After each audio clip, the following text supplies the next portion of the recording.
Karin Mikkelsen, hjärtligt lucka vid Stebnon. Tack för det. Kan månader innan det? Jag vet själva vad månader i allt det var alla jämn. Vi borde ha gjort det bättre än vi gjorde det helt ärligt, men det var så några månader där så stod det urslit någon shot om vi fick spela och köra så för vi undan där. Du kokte fältet till Vänjing Haskvalde och du börjar in i det och spelar Atlantisten och det är öljande avgörande tag för Lia. Får du med det att spela vid Skeia?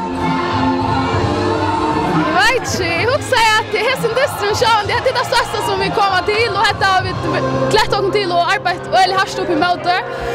Och inte vet, alltså vi kan tänka gott att det är väl för nästa vikskifte så jag vill inte köra till att sitta på bunchen där visst ju nu alla kan spela nästa vikskifte och jag vill inte vara vitledare.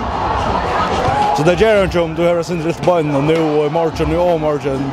Tar du helt inte här medaljerna och här som är stejpen så ligger nere. Jag tror det är otroligt störst och det har varit värst alltid. Jag hoppas att vi kommer för mig att det är legal. Jag har hört dumma mig. För att det är gruppen nu? Hä? För att det är gruppen nu? Så var det. Det är så dock. Utan det va. Och han tackar dit. Och han tackar dit. Absolut. Tack för det.